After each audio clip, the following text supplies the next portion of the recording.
केवल एक परमात्मा में श्रद्धा और समर्पण का संदेश देने वाली गीता सबको पवित्र करने का खुला आमंत्रण देती है। सृष्टि में कहीं भी रहने वाले अमीर अथवा गरीब, कुलीन तथा आदिवासी, पुण्यात्मा और पापी, स्त्री और पुरुष, सदाचारी एवं अत्यंत दुराचारी, सबका इसमें प्रवेश है। विशेषकर गीता पापियों के ही उद्धार का सुगम पथ बताती है। पुण्यात्मा तो भजते ही है। प्रस्तुत है उसी गीता की अद्वितीय व्याख्या यथार्थ गीता का कैसेट प्रसारण।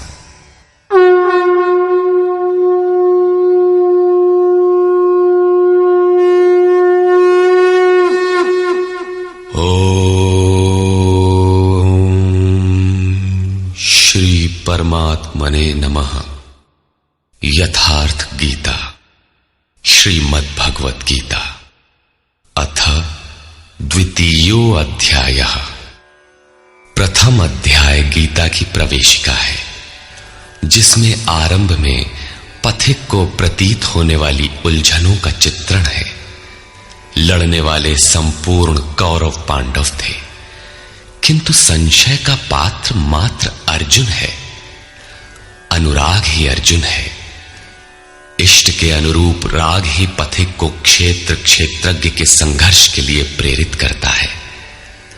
अनुराग आरंभिक स्तर है।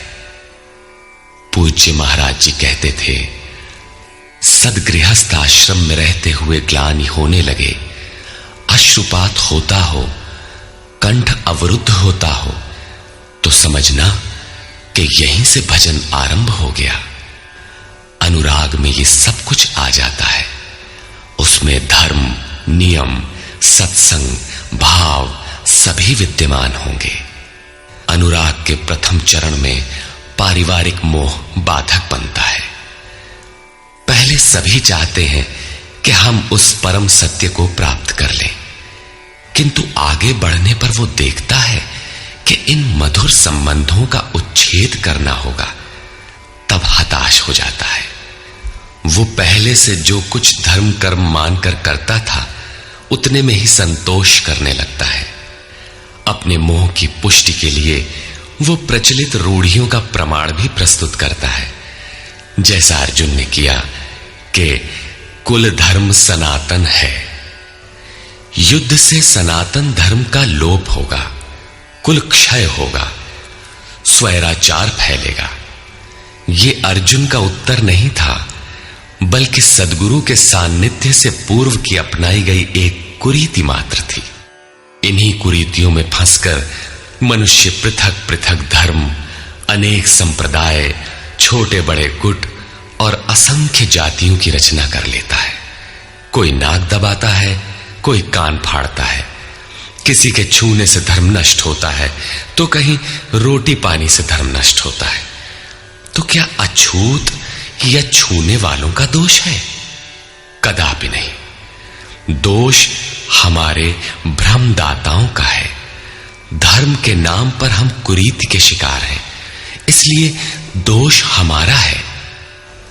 महात्मा बुद्ध के समय में केश कंबल एक संप्रदाय था, जिसमें केश को बढ़ाकर कंबल की तरह प्रयोग करने को पूर्णता का मानदंड माना जाता था। कोई गोव्रतिक गाय की भांति रहने वाला था, तो कोई कुक्कुरव्रतिक कुत्ते की तरह खाने पीने रहने वाला था। ब्रह्म विद्या का इनसे कोई संबंध नहीं है। संप्रदाय और कुरीतियां पहले भी थीं, आज भी हैं। ठीक इसी प्रकार कृष्ण काल में भी संप्रदाय थे, कुरीतियां थीं।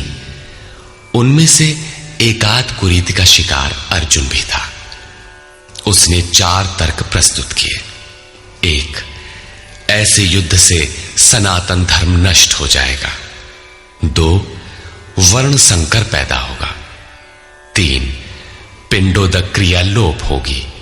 और 4, हम लोग कुलक्षय द्वारा महान पाप करने को उद्यत हुए हैं। इस पर योगेश्वर श्री कृष्ण ने कहा, संजय उवाच।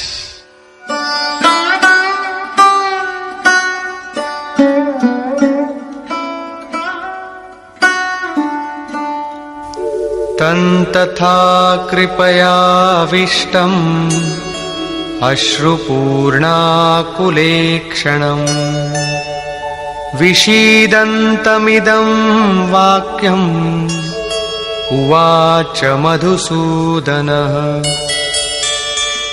करुणा से व्याप्त अश्रुपूर्ण व्याकुल नेत्रों वाले उस अर्जुन के प्रति मधुसूदन, मद का विनाश करने वाले भगवान ने ये वचन कहा। श्री भगवान उवाच।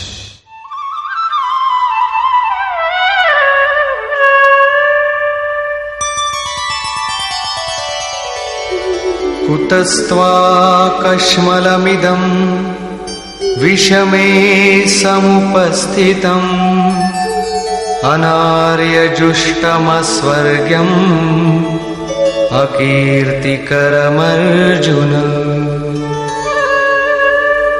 अर्जुन, इस विषम स्थल में तुझे ये अज्ञान कहां से हो गया? विषम स्थल अर्थात जिसकी समता का सृष्टि में कोई स्थल है ही नहीं, पारलौकिक है लक्ष्य जिसका, उस निर्विवाद स्थल पर तुझे अज्ञान कहां से हुआ? अज्ञान क्यों? अर्जुन तो सनातन धर्म की रक्षा के लिए कटिबद्ध है। क्या सनातन धर्म की रक्षा के लिए प्राणपण से तत्पर होना अज्ञान है? श्री कृष्ण कहते हैं, हां, यह अज्ञान है।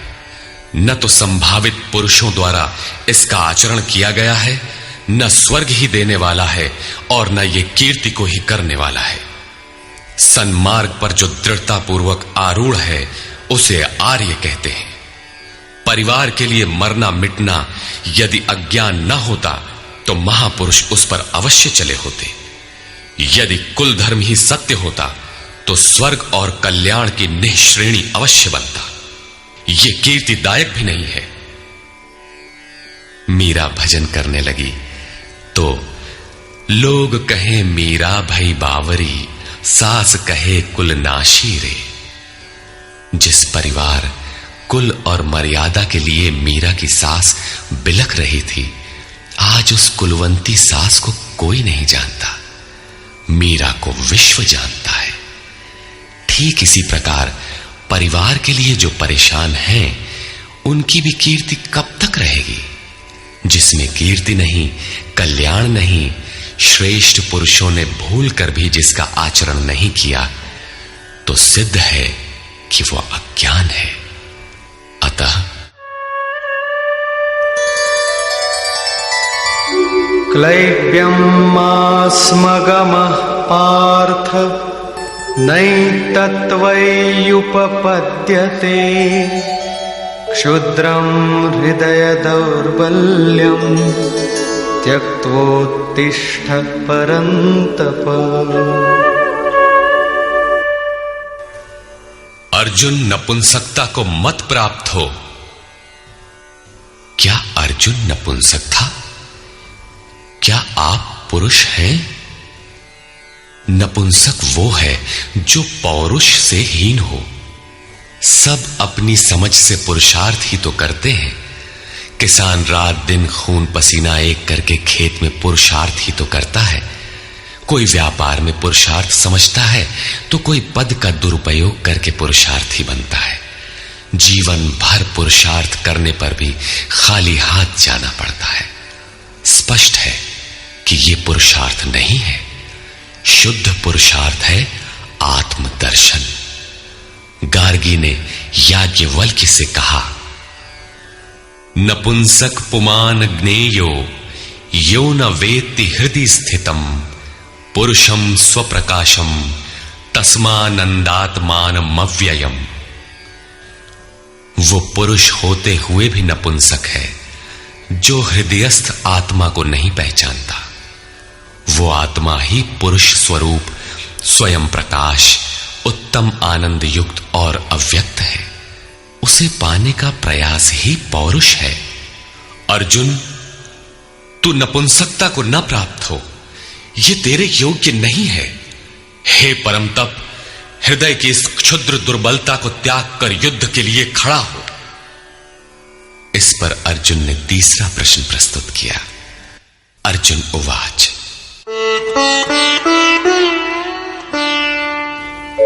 कथं भीष्ममहं संख्ये द्रोणं च मधुसूदन इषुभिः प्रतियोत्स्यामि पूजार्हा वरिसूदन।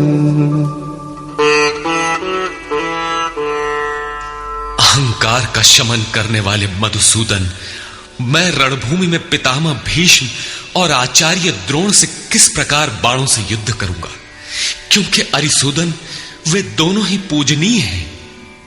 द्वैत ही द्रोण है।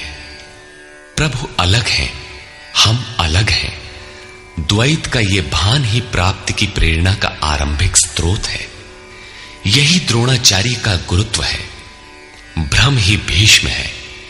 जब तक भ्रम है तभी तक बच्चे, परिवार, रिश्तेदार सभी अपने लगते हैं। अपना लगने में भ्रम ही माध्यम है। आत्मा इन्हीं को पूज्य मानकर इनके साथ रहता है कि ये पिता हैं, दादा हैं, कुलगुरु हैं इत्यादि। साधन के पूर्ति काल में गुरु न चेला, पुरुष अकेला। न बंधुर न मित्रम गुरुर्नैव शिष्यः चिदानंद रूपः शिवोहम शिवोहम। जब चित्त उस परम आनंद में विलय हो जाता है तब न गुरु ज्ञान दाता और न शिष्य ग्रहण करता ही रह जाता है। यही परम की स्थिति है। गुरु का गुरुत्व प्राप्त कर लेने पर गुरुत्व एक जैसा हो जाता है। श्री कृष्ण कहते हैं, अर्जुन तुम मुझ में निवास करेगा। जैसे श्री कृष्ण वैसा ही अर्जुन और ठीक वैसा ही प्राप्ति वाला महापुरुष हो जाता है। ऐसी अवस्था में गुरु का भी विलय हो जाता है। गुरुत्व हृदय में प्रवाहित हो जाता है। अर्जुन गुरु पद की ढाल बनाकर इस संघर्ष में प्रवृत्त होने से कतराना चाहता है। वो कहता है,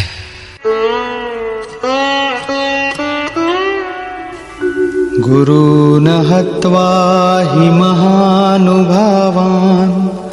श्रेयो भोक्तुं भैक्षमपीह लोके हत्वार्थकामास्तु गुरूनिहैव भुञ्जीय भोगान् रुधिरप्रदिग्धान्। इन महानुभाव गुरुजनों को न मारकर मैं इस लोक में भिक्षा का अन्न भी श्रेयस्कर समझता हूं। यहां भिक्षा का अर्थ उदर पोषण के लिए भीख मांगना नहीं, बल्कि सत्पुरुषों की टूटी फूटी सेवा द्वारा उनसे कल्याण की याचना ही भिक्षा है। अन्नम ब्रह्मेति व्यजानात्। अन्न एकमात्र परमात्मा है, जिसे प्राप्त करके आत्मा सदा के लिए तृप्त हो जाता है, कभी अतृप्त नहीं रहता। हम महापुरुषों की सेवा और याचना द्वारा शनैः शनैः ब्रह्म पीयूष प्राप्त करें, किंतु ये परिवार न छूटे। यही अर्जुन के भिक्षान्न की कामना है। संसार में अधिकांश लोग ऐसा ही करते हैं। वे चाहते हैं कि पारिवारिक स्नेह संबंध न मारना पड़े और मुक्ति भी शनैः शनैः मिल जाए, किंतु चलने वाले पथिक के लिए, जिसके संस्कार इनसे ऊपर है, जिसमें संघर्ष की क्षमता है, स्वभाव में क्षत्रियत्व प्रवाहित है, उसके लिए इस भिक्षान्न का विधान नहीं है। स्वयं न करके याचना करना भिक्षान्न है। गौतम बुद्ध ने भी मध्यम निकाय के धम्म दायाद सुत्त में इस भिक्षान्न की आमिष दायाद कहकर उसे हेय माना है, जबकि शरीर यापन से सभी भिक्षु थे। इन गुरुजनों को मारकर मिलेगा क्या?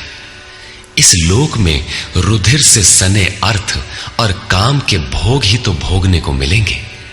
अर्जुन कदाचित सोचता था कि भजन से भौतिक सुखों की मात्रा में अभिवृद्धि होगी।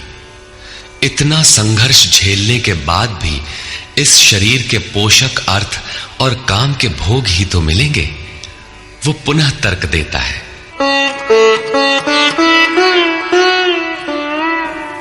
न चैतद्विद्मः कतरन्नो गरीयो यद्वा जयेम यदि वा नो जयेयुः।